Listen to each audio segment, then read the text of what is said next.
Hi, I'm Scottlin. Welcome to my weekly show, Your Inner Genius.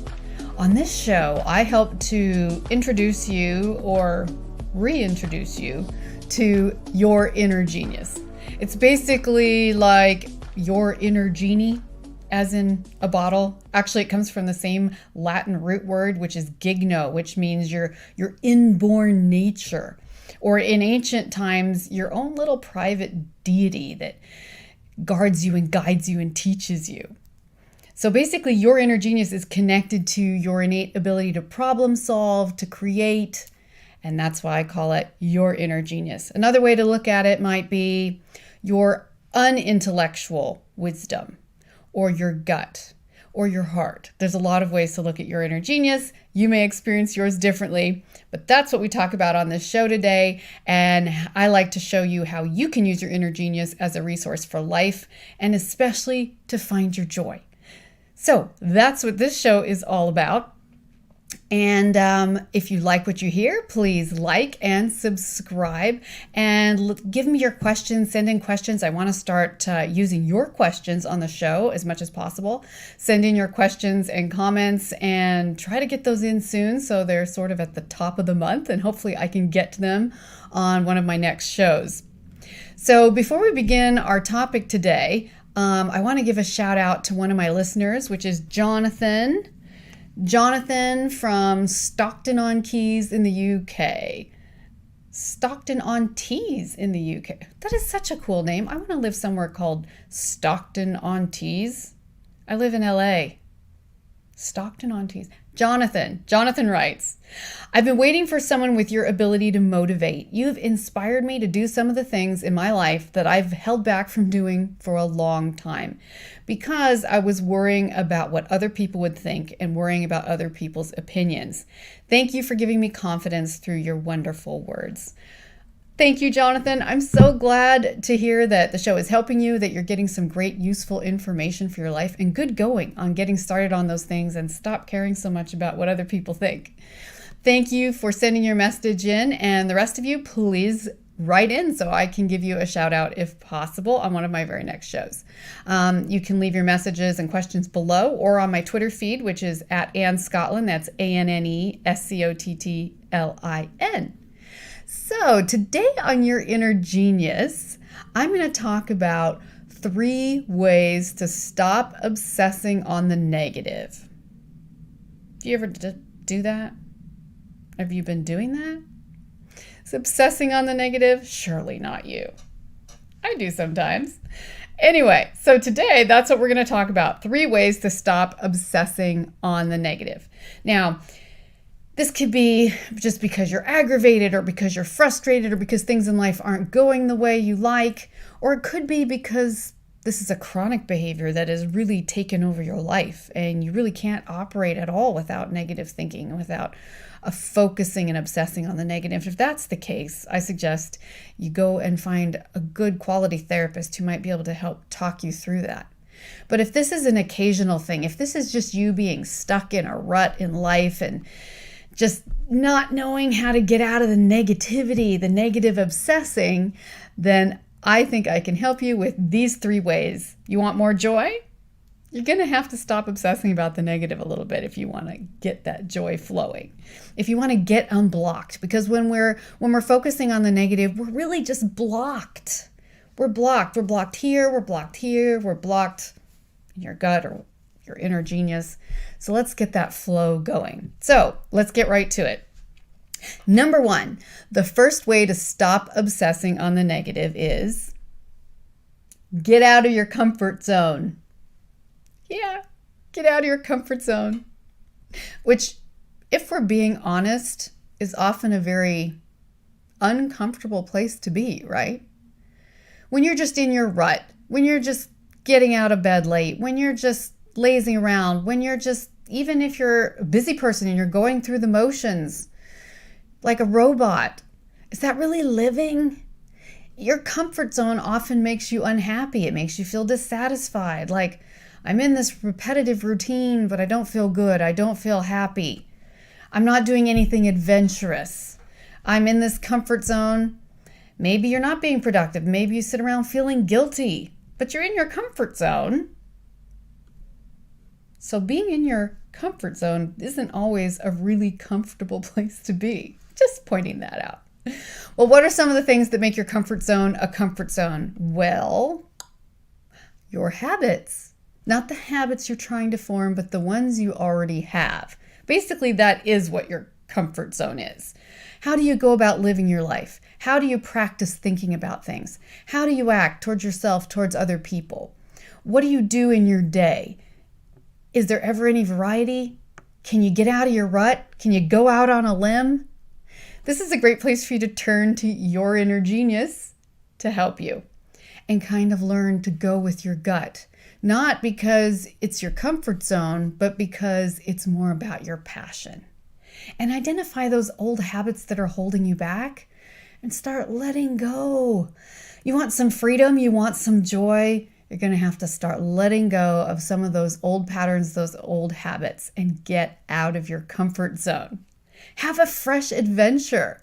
As I often say, and you've probably heard me say this before, if you're always comfortable, you're not on an adventure. Am I right? Well, how do I do that? How do I get out of my comfort zone? Well, one way is to get creative, right? I was in a really low spot in my life several years ago. I had just gone through a really bad breakup. I had moved all the way across the country where I only knew 2 people in the huge city that I had moved to. I was feeling very alone and isolated. I was feeling very sad and rejected because of how this relationship had ended really badly. I was going through some physical problems. I had some illnesses. I was having to go to the doctor. It was a really dark time. I had to quit my job because I was sick. I was really feeling low. And one of the things that I started discovering when I started consulting my own inner genius was that I should get creative. Do something that actually makes me happy and that gets me back in my flow. Instead of just obsessing, stop obsessing on the negative and let's get creative, right? So I got out of my comfort zone, which was being discouraged, feeling like a victim, being sad, being depressed, focusing so much on the negative. And I started writing again. I had forgotten how much I loved writing. I had put it off for years, and I forgot, but you all know I still write, that this was like a very positive form of expression for me. This was a creative outlet for me that gave me so much joy, that raised my energy. And by being creative, guess what? When you're being really creative, it's almost impossible to keep obsessing on the negative. It's almost impossible to be obsessing on the negative when you're in your flow, when you're being creative, when you're doing something you love. So for you, get out of your comfort zone and find your creativity. Find something that gives you joy. What do you love? Singing? Dancing? Do you love to write or draw or paint? Or maybe for you, it's working with dogs or animals or cooking or gardening or woodworking. It doesn't matter what it is. What's your creative outlet that gives you joy? What's that thing that so many times you don't take the time to do because you're so busy being in your rut, being in your comfort zone? So start practicing those things. And as I always say, if you feel like, but I'm rusty, I haven't written or danced or sung in X number of years. Well, there's another thing I say, you've probably seen me say it on Twitter. The abandoned creative places of your mind just need a little restoration. They need a little paint. They need a little paint job. They just need some dusting. They need to get some oil on the gears. It's still there.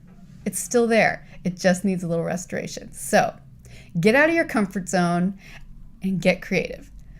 All right, so what is the second way to stop obsessing on the negative? Number 2, the second way to stop obsessing in the negative is stop making everything all about you. Say it again. The second way to stop obsessing on the negative is stop making everything about you. I know. It's not a great thing to hear.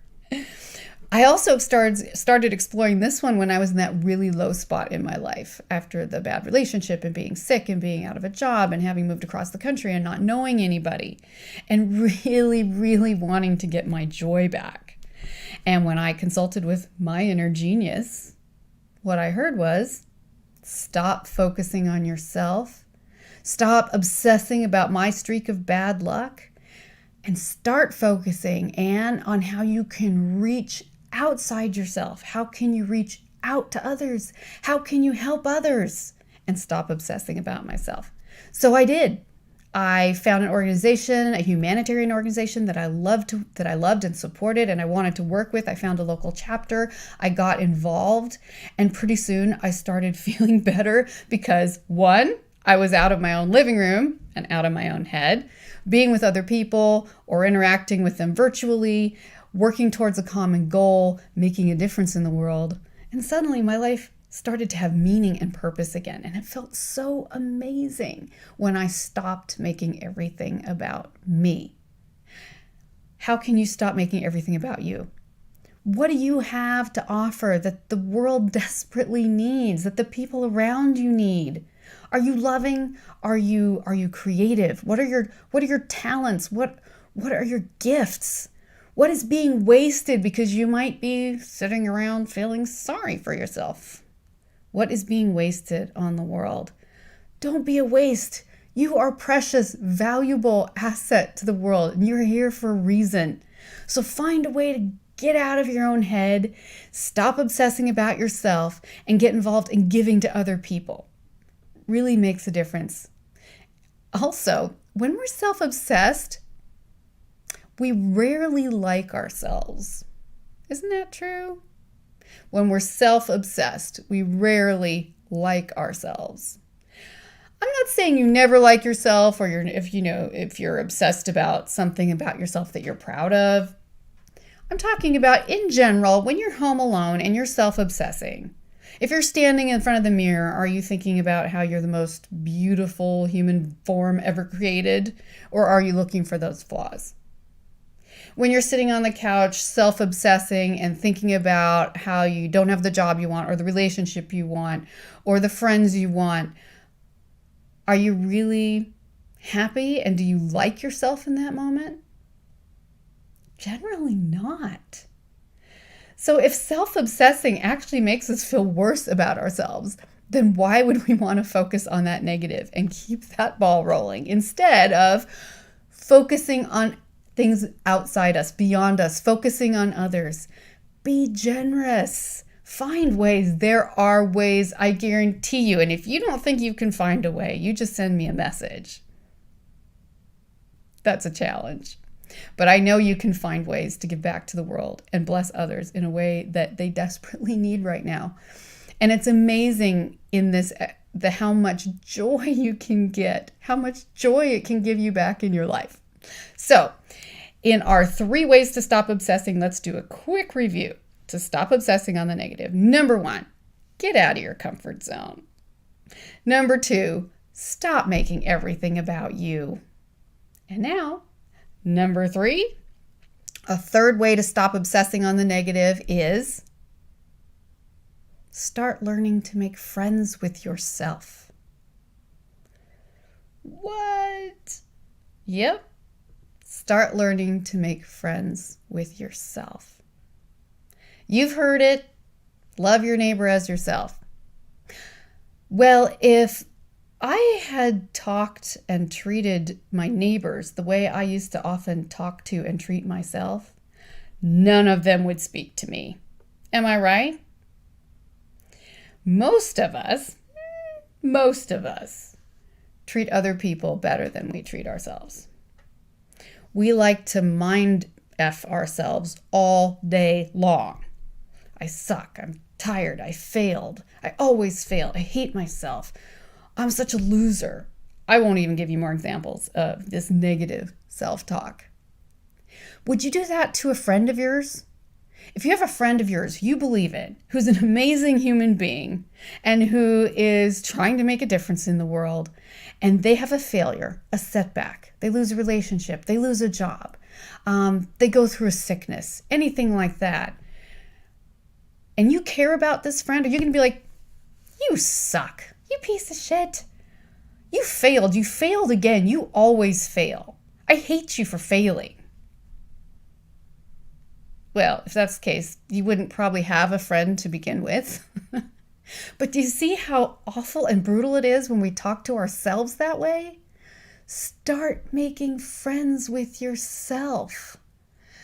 Because unless you start making friends with yourself, you're going to be right back in that pattern of obsessing about the negative. And one of the most amazing things is your inner genius can help you here too. Your inner genius, your heart, your gut can help you get out of your own head and get into your heart. Get in touch with your love. Be gentle with yourself. One of the most meaningful things that ever happened in my life was when I started being friends with myself.